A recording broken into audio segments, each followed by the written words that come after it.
Amados irmãos, não faz muito tempo, faz alguns meses apenas que nós nos debruçamos sobre o texto base sobre o qual nós nos debruçaremos hoje.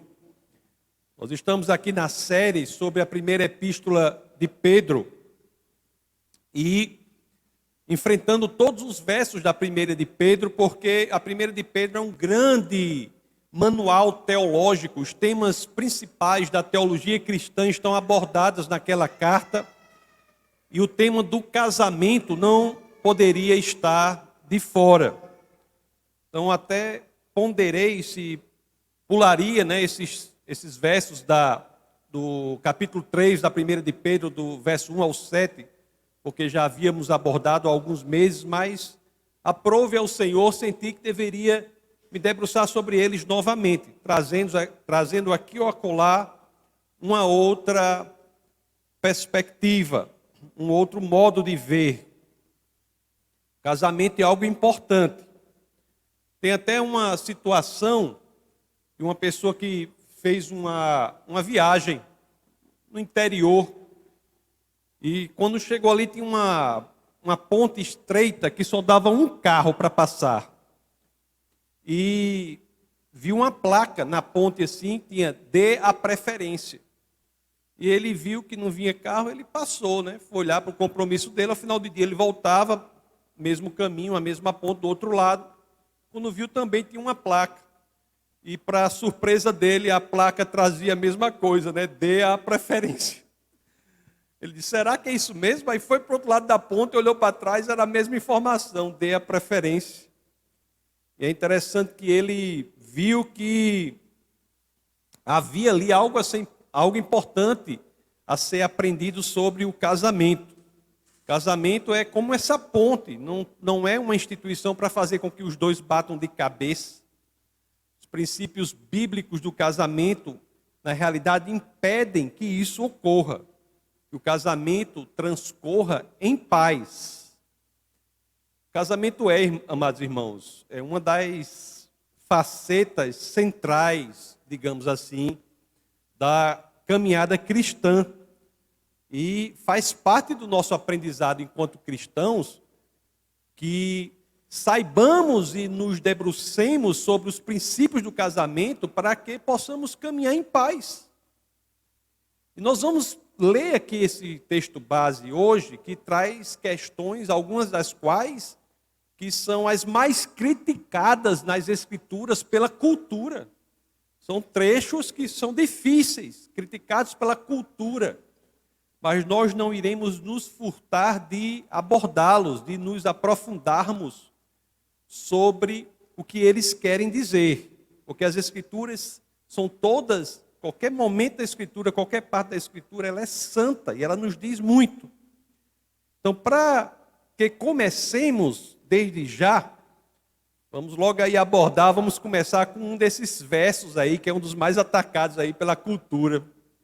É por isso que eu peço a vocês que, claro, assim querendo, abram as Escrituras na primeira epístola de Pedro, no capítulo 3, vamos ler o verso 1. O texto base de hoje é o verso 1 ao 7 do capítulo 3 da primeira de Pedro. Então vamos ler primeira epístola de Pedro, capítulo 3, no verso 1. Olha o que as Escrituras dizem aqui, um dos versos mais atacados pela cultura, hein? Do mesmo modo, mulheres, sujeite-se cada um a seu marido, a fim de que, se ele não obedece à palavra, seja ganho sem palavras pelo procedimento de sua mulher. Foquemos agora, amados irmãos, nessa primeira parte aqui. Do mesmo modo, mulheres, sujeite-se cada uma a seu marido. Isso é muito atacado. Esse conceito de sujeição, alguns falam submissão, da mulher ao marido no casamento. E claro, o cerne da dificuldade aqui está no entendimento correto do que é sujeitar-se, do que é submeter-se. Será que a Bíblia sugere que por submissão a mulher deve aceitar abuso físico, abuso emocional, abuso verbal do marido? Será? Será que a Bíblia, neste trecho, quer dizer ou sugere que o marido é superior à esposa, quando nós nos debruçamos, analisamos com maior detalhe, com mais pormenorização, dissecamos as Escrituras, nós temos umas informações que nos levam a entender que a Bíblia não diz que o marido é superior à esposa. Logo em Gênesis, quando nós vamos analisar ali o momento em que há a criação do homem e a mulher, abra em Gênesis, no capítulo 1, no verso 27. Nós somos ensinados diferente. Olha o que as Escrituras dizem. Criou Deus o homem à sua imagem. A imagem de Deus o criou. Homem e mulher os criou. Nós somos logo ensinados aqui que Deus criou homem e mulher à sua imagem. Ou mesmo, amados irmãos, se nós formos analisar a realidade do século I ali, o século I estava sob a égide da lei romana. A lei romana, ela impunha uma autoridade paterna absoluta e do marido também absoluta sobre todos os membros da família. Então é no ambiente em que, sob a égide da lei romana, que dizia que o esposo e o pai tinham poder absoluto sobre os membros da família, que o apóstolo Paulo, na carta à igreja na Galácia, em Gálatas, no capítulo 3, no verso 28, diz assim: não há judeu nem grego, escravo nem livre, homem nem mulher, pois todos são um em Cristo Jesus. Pois é, amados irmãos, desde sempre, isso não é uma novidade. Às vezes alguém quer achar que a Bíblia deixou de fazer isso, mas desde sempre a Bíblia vai contra a cultura. Então nós vimos aqui que submissão, diferentemente do que o mundo quer dizer, não representa inferioridade. Mas ainda é honesta a pergunta que martela no recheio do nosso crânio, que fica martelando aí na sua cabeça. Então, o que seria então? Me parece que uma forma importante de nós entendermos ou passarmos a entender esse conceito de sujeitar-se, de submissão, é quando nós passamos a analisar nas Escrituras o tipo de relação na Trindade, entre a Trindade, que Jesus tem em relação ao Pai. Nós sabemos que o Pai, o Filho e o Espírito Santo são Deus, um Deus só, são três pessoas, são igualmente importantes. Mas você já notou que nas Escrituras, a relação entre o Filho e o Pai é uma relação da qual é dita que é uma relação de sujeição? Se as Escrituras falam da relação entre Jesus e o Pai como uma relação de sujeição, me parece que isso joga luz sobre o entendimento deste tipo de relação que é proposta no casamento. Na primeira epístola aos Coríntios, no capítulo 15, no verso 28, o apóstolo Paulo diz assim: quando, porém, tudo lhe estiver sujeito, então o próprio Filho se sujeitará àquele que todas as coisas lhe sujeitou, a fim de que Deus seja tudo em todos. Duas relações das quais as Escrituras dizem que é do tipo que tem a ver com sujeição. Mas será que é isso mesmo? É até difícil entender, É até difícil aceitar isso. Será que a mesma relação de Jesus com o Pai, que não era uma relação de inferioridade com superioridade, ambos é um só Deus, não há de se falar em superioridade ou inferioridade? Será que é esse mesmo termo que as Escrituras aplicam para o marido e a mulher, o esposo e a esposa? Primeira coisa, quando eu li isso, foi que eu pensei assim, como eu sempre faço. Achei, é um erro de tradução. Vamos analisar, com certeza são duas palavras diferentes que são traduzidas da mesma forma e enganam os leitores da língua portuguesa. Mas não, queridos. Tanto em um caso como no outro, o termo grego aí é o mesmo, o potasso. Em grego é a mesma coisa. Novo Testamento, como vocês sabem, é escrito em grego, o Antigo em hebraico, algumas partes em aramaico. Então, nas duas passagens que nós lemos no Novo Testamento, o termo é o mesmo, o potasso. Então, não é inferioridade. Outra coisa que a cultura critica muito, depois nós iremos buscar entender mais a sujeição, mas é com a relação da mulher como auxiliadora, ajudadora. Será que se nós entendermos o que é isso, auxiliadora, ajudadora, quando as Escrituras falam, nós entenderemos o que é sujeição? Lá em Gênesis, no capítulo 2, no verso 18, as Escrituras dizem assim: então o Senhor Deus declarou, não é bom que o homem esteja só, farei para ele alguém que o auxilie e lhe corresponda. Gênesis, Antigo Testamento, quando nós lemos isso no original, que no caso do Antigo Testamento é em hebraico, o termo aí é ezer. É interessante que esse termo aí, para que nós possamos entender o que é auxiliadora, será que há um demérito em ser ajudador? Será que há um demérito em ser auxiliador? Há algo ruim em a mulher ser auxiliadora, ser ajudadora? Esse termo em hebraico aí, ezer, ele aparece no Antigo Testamento, que é onde estão os termos em hebraico, aparece 16 vezes no Antigo Testamento. Quando todas se referindo a algo parecido como auxiliador, ajudador, oferece socorro, amparo. E é interessante que das 16 vezes em que esse termo aparece, apenas 2 dessas vezes diz respeito a Eva, como aquela que foi criada como a ajudadora, auxiliadora do seu esposo. Então nós vamos ver nas 14 outras vezes em que esse termo aparece, será que ele aparece em relação a alguém do qual nós podemos dizer que há algum demérito no exercício do auxílio, da ajuda? As outras 14 vezes, esse termo se refere, sabe a quem? Ao próprio Deus, como Salvador e sustentador de Israel.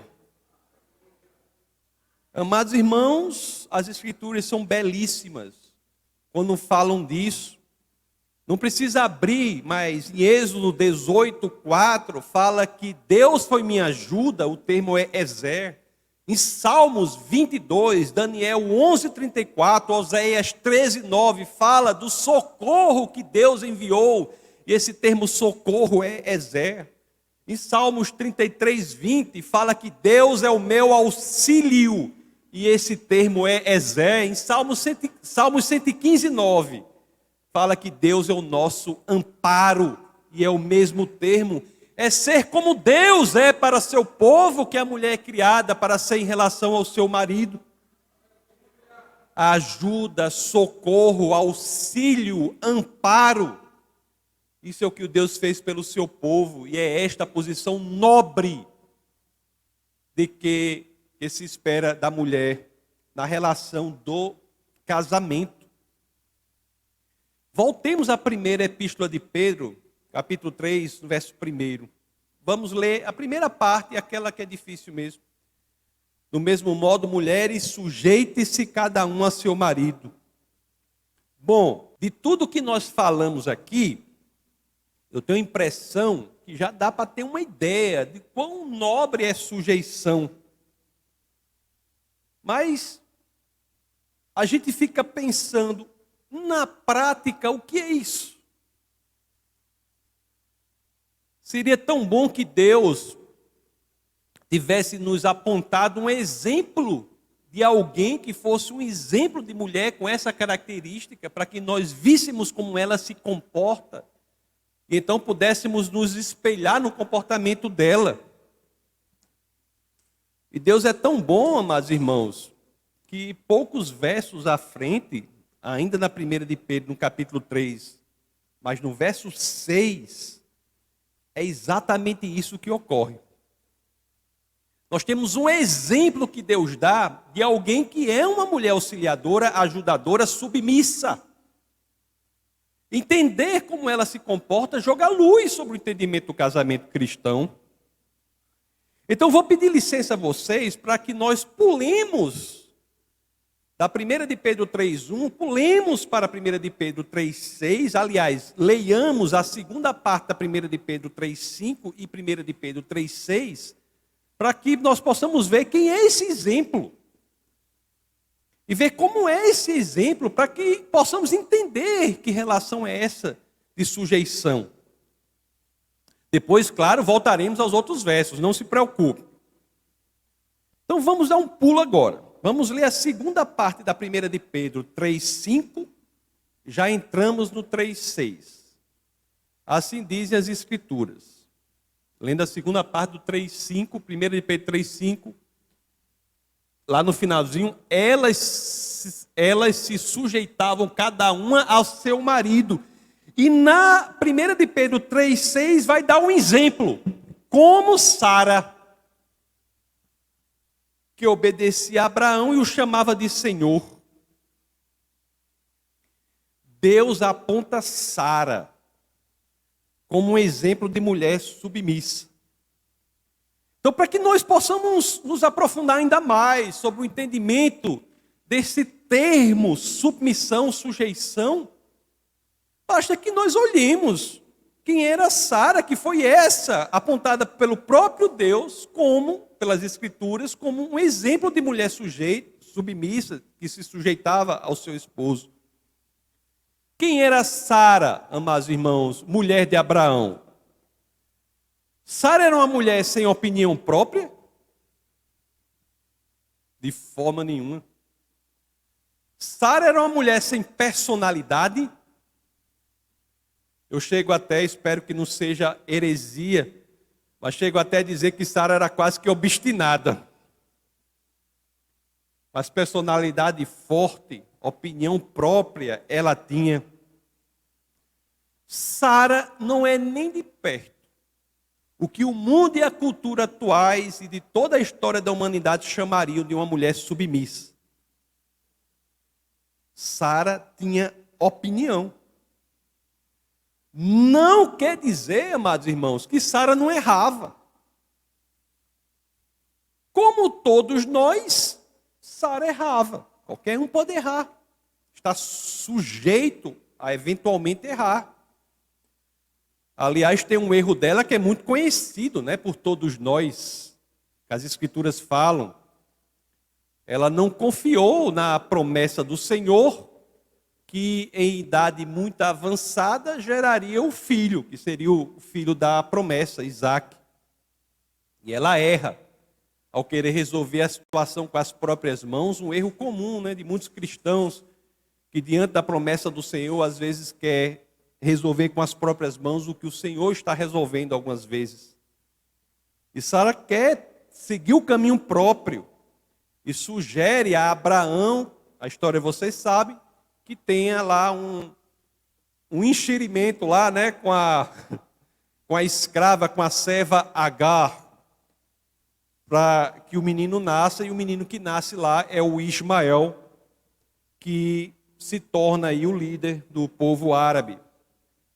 Mas tempos depois, Sara, que havia errado, contra a vontade de Abraão, pediu a Abraão e disse, contrariamente à vontade de Abraão, que era melhor que a serva Agar e o filho Ismael fossem criados longe em outro lugar. Lá em Gênesis, no capítulo 2, no verso 11 a 13, nós vemos que Abraão não queria isso, mas Deus fala a Abraão que Sara estava certa ali, mesmo contra a vontade de Abraão. Olha o que diz Gênesis 21, 11 a 13. Isso perturbou demais Abraão. Gênesis 21. Isso perturbou demais Abraão, pois envolvia um filho seu. Essa ideia, né, deles serem criados em outro lugar. Mas Deus lhe disse, não se perturbe por causa do menino e da escrava. Atenda a tudo que Sara lhe pedir, porque será por meio de Isaque que sua descendência há de ser considerada. Mas também do filho da escrava, que é Ismael, farei um povo, pois ele é seu descendente. Então, amados irmãos, Deus aqui confirma que Sara, naquele ponto específico, seguia a vontade do Senhor. E é assim que nascem o povo judeu, que são os descendentes de Isaac, e o povo árabe, os descendentes de Ismael.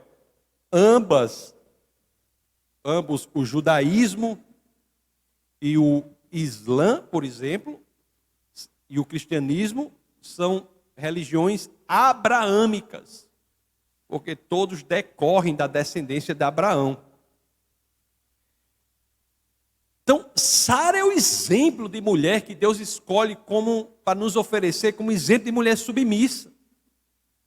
Mulher que pode até errar, mas que está pronta para acertar. A sujeição, do ponto de vista bíblico, não quer dizer obediência cega ao marido. Não quer dizer obediência servil ao marido. A mulher cristã submissa não pode, por exemplo, deixar de colocar firmemente a sua opinião quando o marido resolve ingressar por um caminho errado. Se o marido ingressa por um caminho errado, a mulher tem de se posicionar. Você, mulher cristã, no exercício da sujeição bíblica no casamento, deve chegar ao seu esposo, se estiver fazendo algo errado, e tem que dizer para ele, não faça isso. Isso está errado. E muitas situações, amados irmãos, Sara, ela foi a voz de Deus na vida de Abraão. Assim como você pode ser a voz de Deus na vida de seu esposo. Há um ponto aqui na 1 de Pedro 3,6 que chama a atenção também, que nós não podemos negligenciá-lo. Ainda no começo, naquela frase que nós lemos. Assim como Sara, que obedecia a Abraão, e o chamava de Senhor. Senhor. Para a nossa cultura, essa palavra é muito chocante, não é? Mas qual é o ensinamento que está por trás disso? No casamento. O ensinamento por trás disso é que o respeito, ele é central, ele é nevrálgico, ele é visceral, ele está no centro, no epicentro, no ponto mais interior da relação do casamento. E, em especial, é isso que o homem mais busca. O homem quer ser respeitado. Não me entendam mal. O respeito é importantíssimo também em relação à mulher. Mas o respeito não está em relação à mulher na mesma posição em que está em relação ao homem. A mulher, em primeiro lugar, está o quê? O amor, o cuidado, a proteção. Quando diz que Sara chamava o esposo Abraão de Senhor, o princípio aí é que Sara jamais olhou para Abraão de cima para baixo. Jamais o colocou em situação constrangedora.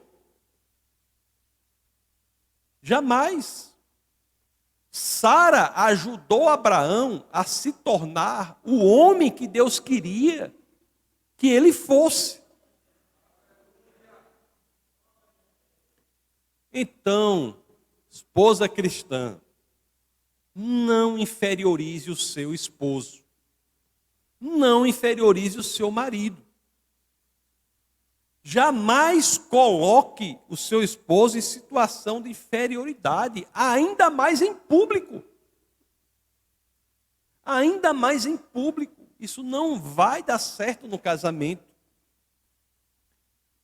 Eu disse há pouco que no caso da mulher, né, em primeiro lugar estava o amor. Realmente. O amor é algo que o homem precisa priorizar na relação com a mulher. É interessante que a Bíblia também nos dá uma dimensão do quão grande deve ser esse amor do homem em relação à mulher. Na carta aos Efésios, no capítulo 5, no verso 25, nós podemos ter uma ideia da dimensão desse amor que é esperado do homem em relação à mulher no casamento cristão. Maridos, ame cada uma a sua mulher, assim como Cristo amou a igreja e entregou-se por ela.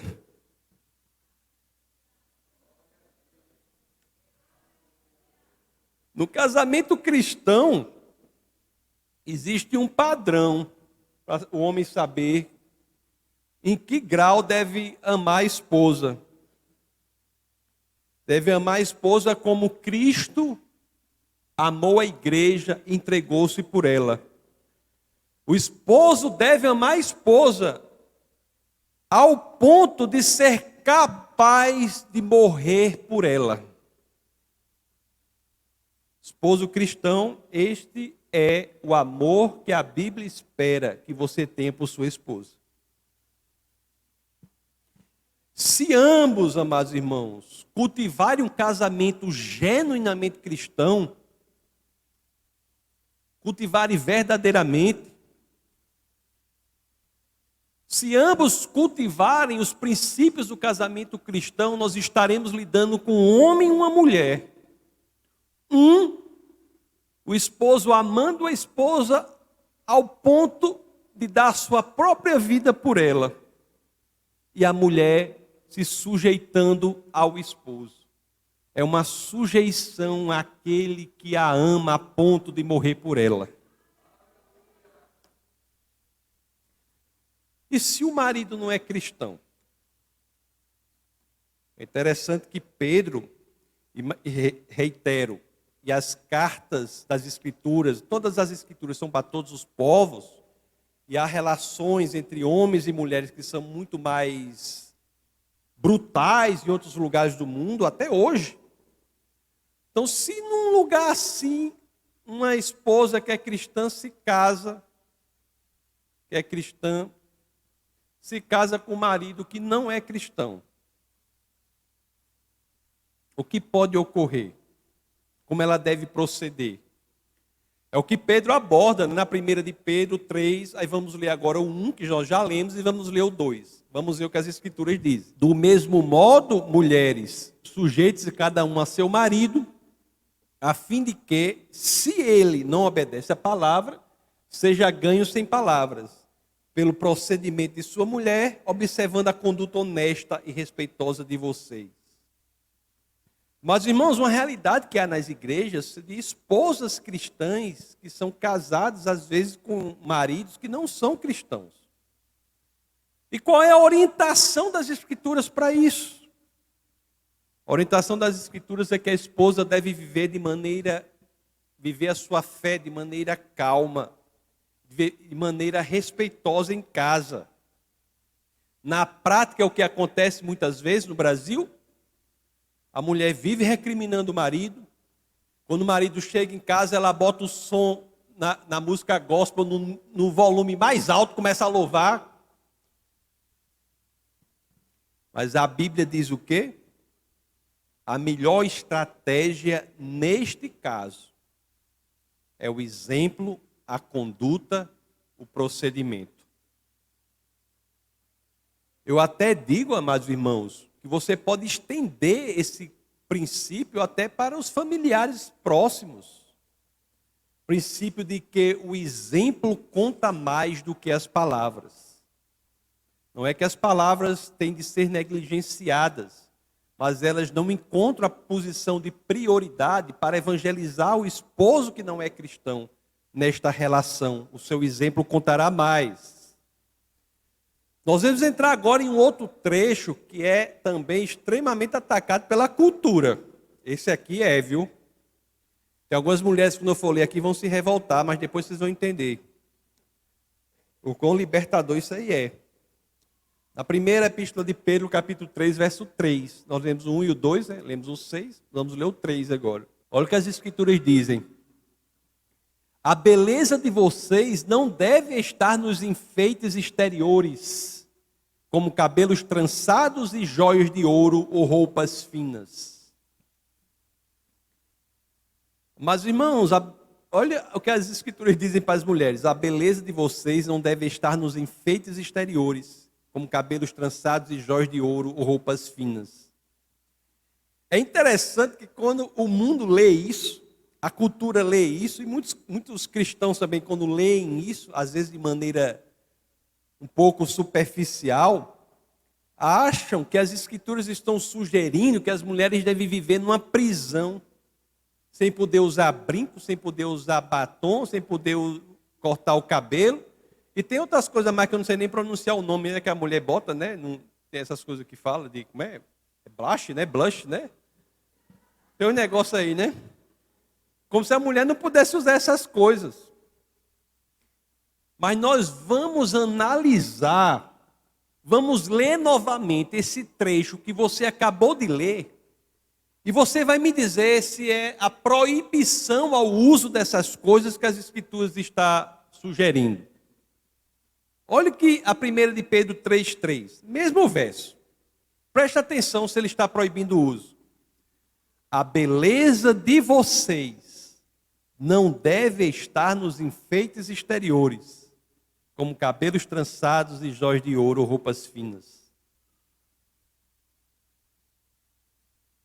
A cultura e a indústria pregarão exatamente o contrário. Dirá que você deve criar em você uma dependência das joias, das plásticas, disso e daquilo outro, para continuar bela. O que as escrituras estão dizendo? Elas estão proibindo que a mulher faça plástica se quiser, use joia, corte o cabelo. Estão proibindo? Não. As escrituras estão dizendo é que você pode fazer isso tudo, mas não caia na prisão de achar que a sua beleza está em algo exterior a você. Irmã, a sua beleza está em você, não em algo exterior a você. Isso é algo libertador. A beleza genuína está na mulher, interiormente, conforme vamos ver. Isso não impede que ela se enfeite ou se vista bem ou da forma que ela quiser. Mas isso impede que ela ingresse num processo terrível, no qual o mundo está prisioneiro. As mulheres do mundo estão prisioneiras, achando que a beleza dela depende de algo exterior a elas, e isso as destruirá.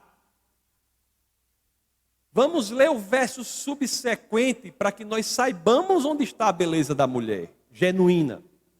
1 de Pedro 3, vamos ler o 4 e o 5. Olha o que as escrituras dizem. Ao contrário, esteja no ser interior, que não perece, beleza demonstrada no espírito dócil e tranquilo, que é de grande valor para Deus. Pois era assim que também costumavam adornar-se as santas mulheres do passado, que colocavam a sua esperança em Deus.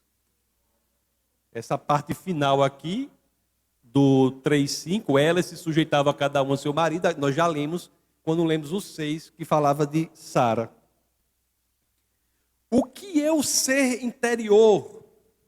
Algumas traduções digam assim, né? O homem interior, a pessoa, o ser interior do coração. O que é isso? É o caráter. A sua beleza, mulher, está no seu caráter. Você deve, não tem problema, se preocupar com sua aparência exterior. Não estou dizendo isso, está claro? Pode se preocupar. Mas você deve se lembrar que a sua beleza não está nisso. A sua beleza genuína está no seu caráter. Por isso que ela se demonstra por um espírito dócil e tranquilo. É a primeira de Pedro 3,4. Leiamos novamente. Ao contrário, esteja no ser interior que não perece. Beleza demonstrada no espírito dócil e tranquilo. Aí tem muita gente que chega assim, pastor, você não sabe, eu sou igual uma espoleta. Tem gente que chega isso. Pastor, a minha mulher é Osama Bin Laden perde. Osama Bin Laden perde. Homem, você não tem noção. E aqui no Nordeste, então... Vou dizer uma coisa boa para você. Ter espírito dócil e tranquilo não é ser fraco. Não é ser sem iniciativa, sem ímpeto. Não é... Você pode ter a força de mover o mundo todinho. Mas você é chamada a ter tudo isso sob controle. Na Bíblia tem um exemplo de alguém que tem uma grande força, mas mantém sob controle. Sabe quem é? Jesus de Nazaré. Alguém que tinha uma força infinita. Alguém que poderia destruir o mundo todo com uma só palavra, mas que, por amor a nós, manteve tudo sob controle, entregando-se na cruz, onde o amor encontrou a justiça e fomos salvos. Se seu exemplo é Jesus, mulher espoleta,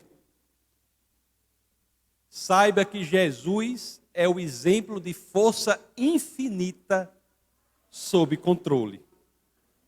Se você tiver força, tenha força. E gentileza, se você tiver força e gentileza, você estará imitando, sabe quem? Jesus Cristo. O verso 6 nós já vimos, né? Quando fala de Sara. Vamos agora para o último verso do texto base do nosso bate-papo de hoje, que é o verso 7, que fala mais do homem. Olha aí, falamos um pouco do homem, vamos para o último verso. Do mesmo modo, 1 de Pedro 3,7, do mesmo modo vocês, maridos, sejam sábios no convívio com suas mulheres. Sejam sábios no convívio com suas mulheres.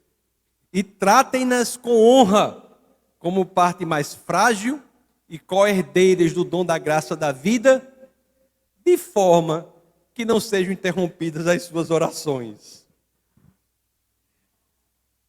Vamos ver. Vamos ver a primeira parte. Deixa aí, professor. Quem está ali são os professores Orlando e o professor Jordan. Grande equipe. Deixa esse aí. Sejam sábios no convívio com suas mulheres. Precisa abrir, mas a versão Almeida diz assim: vivam com discernimento. Ao marido, é preciso ter discernimento. É preciso ter sabedoria. Amados irmãos, você marido, você que vai se casar, o maior desafio da vida de casado para o homem é entender a mulher que Deus lhe deu. Por isso que a Bíblia fala, sabedoria, discernimento, para entender a mulher que Deus lhe deu. Quando você está entendendo, a mulher já mudou, porque todo mundo evolui é o maior desafio para nós aqui. Tem até aquela história, né, que um pastor contou, eu contei aqui, eu acho que vou contar, que diz que isso não está na Bíblia, né? A história lá não está na Bíblia. Que diz que Jesus, quando foi nascer, teve uma conversa lá no meio da Trindade lá. Obrigado, meu querido. Teve uma conversa lá no meio da Trindade, e Jesus disse assim. Aí o pai disse assim para Jesus: olha, meu filho, você será humilhado, torturado, chicoteado, cuspirão em você, você se casará. Aí Jesus disse: epa, pai, peraí, essas outras coisas aí eu faço, mas casar não. Casar não. Aí disse que o pai mandou Jesus para não se casar mesmo, porque era muita coisa, né? Porque o desafio do marido é ter sabedoria e discernimento para entender a mulher que Deus deu. É porque a sua mulher, meu querido, é como todas as mulheres, todo mundo tem dificuldades, esperanças, medos, tem objetivos, tem peculiaridades.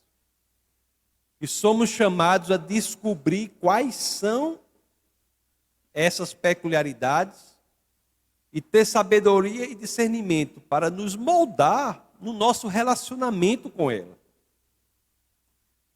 Devemos cultivar a capacidade de ouvi-la com o nosso coração. Eu vi uma vez uma coisa interessante que eu acho que faz sentido. Genericamente, sabe, Camila? Eu acho que faz sentido. Que diz assim, diz que a mulher é como um termômetro. A mulher, ela vem e coloca e expõe a temperatura da situação. Mas o homem é como o termostato. Ele tem que não deixar a temperatura extrapolar o limite máximo.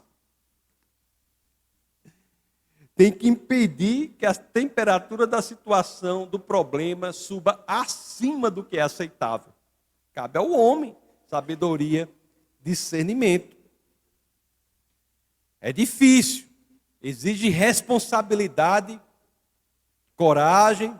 São duas características que estão faltando muito por aí pelo mundo, né, nos homens. Tem homem que está com não sei quantos anos, 20 e tantos anos, se acha adolescente. Há uma forma específica de ser feita, as Escrituras dizem. Voltemos à 1 de Pedro 3,17. Do mesmo modo, vocês, maridos, sejam sábios no convívio com suas mulheres. Aí vai dizer a forma, Tratem-nas com honra, como parte mais frágil e co-herdeiras do dom da graça da vida. Amados irmãos, as Escrituras dizem para o marido para tratar a esposa com honra. O que é tratar a esposa com honra? Você trata a sua esposa com honra quando você a coloca como uma posição importante de prioridade. Tratar com honra a esposa tudo no mundo não pode ser mais importante do que sua esposa para você. Lembra do que nós lemos lá em Efésios 5:25? Que o homem deve amar a mulher como Cristo amou a igreja e se entregou por ela? Esse é um exemplo de tratar com honra a esposa, ser capaz de morrer por ela. Nós devemos ser capazes de morrer por nossas esposas. Agora não é só ser capaz de morrer por ela, não. Também é tratá-la com honra com o quê? Com o nosso tempo, com o dinheiro. Tratar com honra a esposa é priorizá-la. Com palavras. Sabe a história que eu falei do rapaz que chegou e disse, já contei aqui algumas vezes, foi fazer aconselhamento, né? O casal. E a queixa da esposa era que o esposo não dizia a ela que a amava. Ele até a amava, mas ele não dizia a ela que amava. Aí o esposo chegou e disse assim: não, pastor, não se preocupe. Quando eu casei com ela, eu disse que amava. Se eu mudar de ideia, eu comunico. Então isso não é tratar com honra. Pode até ser que esse homem fosse capaz de morrer pela esposa, sabia? Mas tratar com honra é mais do que ser capaz de morrer pela esposa. No caso aí, tem que tratar com honra também no seu convívio. Bom, devemos nos referir à esposa com admiração. Agora aqui o verso 7 também diz algo que a cultura considera extremamente controverso. Voltemos a 1 de Pedro 3,7, que está aí, né? Do mesmo modo, maridos, sejam sábios no convívio com as suas mulheres e tratem-na com honra como parte mais frágil. Aí pronto. Mas a realidade é que a mulher, em regra, é mais frágil, não só fisicamente, quanto emocionalmente. E aqui é um chamado para o homem de assumir a sua posição. O homem é chamado a proteger a esposa. O homem não é chamado a deixar a esposa sozinha quando ela está passando por uma dificuldade, não. Vocês não sabem quão grande esse problema está na atualidade. Os homens hoje estão perdendo a masculinidade. Os homens hoje estão se tornando frouxos, usando aquelas calças indevidas, bem apertadinhas. Estão se comportando de maneira inadequada. Não estão cuidando da esposa, não estão protegendo a esposa. O homem é aquele que deve assumir a posição se houver qualquer indício mínimo de problema. Ele tem que receber a pancada, não a esposa. É a responsabilidade dele. O homem tem de prover e tem de proteger. É interessante que nas decisões mais difíceis da família, decisões importantes, o homem é o responsável pela decisão. Se depois a mulher tomar a decisão, o homem não vai reclamar, porque se você é cristão, a responsabilidade está em você como cabeça da família. Irmãos, aqui em Defesa da Fé, a gente ensina homem a ser homem. Ensina mulher a ser mulher. A gente é bem claro nisso aí. Homem tem que ser homem. Não tem esse negócio de homem disso, masculinidade tóxica, não existe isso aqui não. Até postei hoje o negócio na minha internet, um Homem-Aranha rebolando. Pelo amor de Deus, super-herói, como é que estão? Aí você cria um bocado de menino pequeno olhando para o super-herói daquele jeito. Vai terminar como? Agora é claro, o homem sempre decide honrando a mulher, decidindo com base nos melhores interesses dela e da sua família. Amados irmãos, aí as pessoas dizem assim, o pastor fala é muito extremista. Bom, é o que está na Bíblia. A gente é livre. Cada um faz o que quiser. Quiser seguir outro caminho, siga. Mas saiba das consequências. Além de ter um casamento fracassado, ainda tem outra consequência aqui que talvez convença você. A 1 de Pedro 3,7, vamos ler a última parte, né? Do mesmo modo, vocês, maridos, sejam sábios no convívio com suas mulheres e tratem-nas com honra, como parte mais frágil e corredeiras do dom da graça da vida, de forma que não sejam interrompidas as suas orações. Se o homem casado não se porta da forma que deve se portar no casamento, as orações dele são interrompidas. Ou não é isso que está aqui? Se você, homem casado, quer cultivar, se você não ou não quer cultivar um padrão bíblico no seu casamento, se você quer viver de outra forma, diferente do que a Bíblia diz, se você não quer se colocar como uma liderança, com responsabilidade, não quer honrar sua esposa, lutar por sua família, se você quer ser igual um desses aí, conforme eu disse, o cabarra com barbudo, 20 e tantos anos, 25, 30 anos, pensa que é adolescente, não se surpreenda quando Deus não ouvir as suas orações. Tem o exemplo que eu sempre falo aqui do casal que a gente conheceu lá na igreja onde a gente se converteu, muitos anos atrás. Casal de senhores. Às vezes quando eu conto aqui, seu Irineu, Dona Margarida, né? Seu Irineu e Dona Margarida. A gente gostava muito deles. Eles eram bem idosos. Mas Dona Margarida reclamava muito a seu Irineu. Aí a gente via assim, às vezes, a Dona Margarida estava reclamando as coisas para seu Irineu, e seu Irineu coçava assim a orelha. Daqui a pouco Dona Margarida, papapá, reclamando, olhava para seu Irineu estava dormindo. Aí eu digo, sabe o que era? Seu Irineu usava aqueles aparelhos auditivos, nessa coçada de orelha ele desligava o aparelho. Dona Margarida passava 1 hora reclamando, ele não via uma palavra.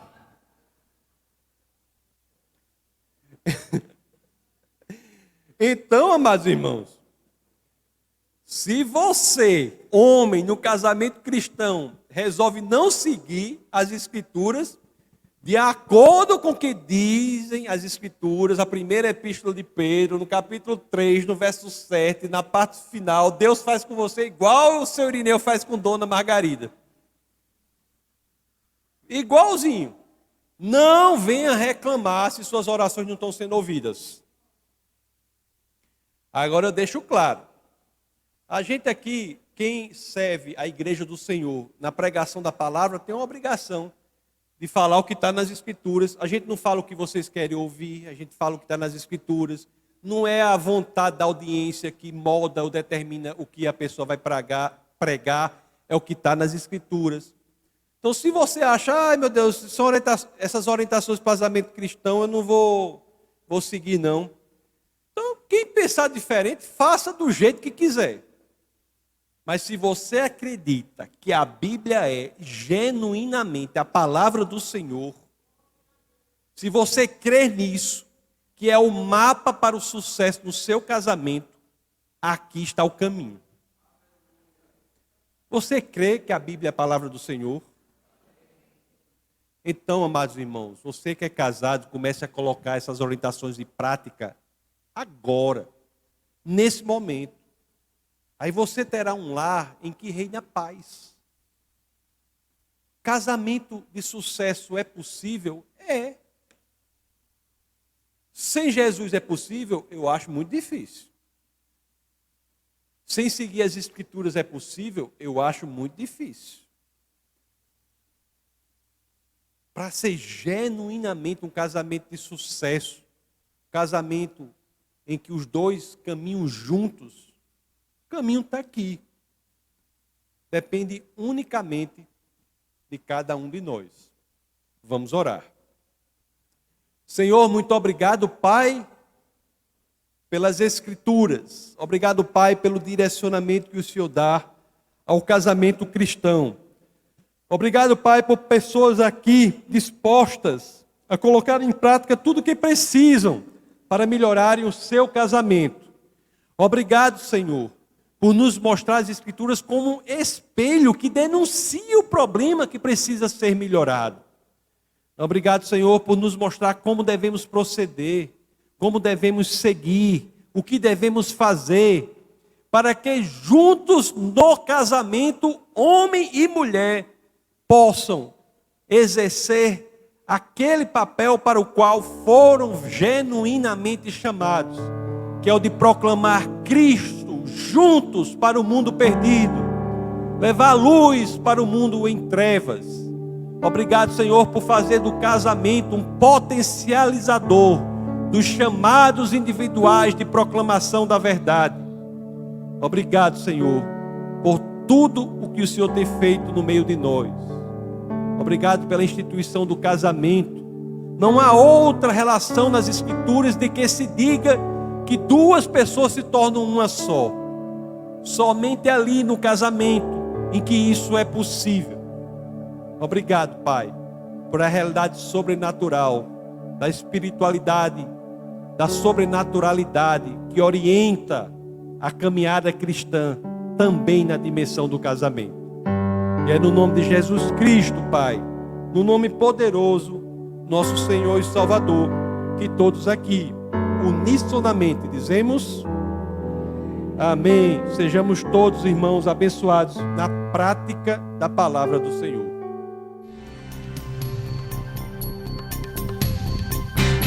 Essa foi uma produção do Ministério Internacional Defesa da Fé, um ministério comprometido em amar as pessoas, abraçar a verdade e glorificar a Deus.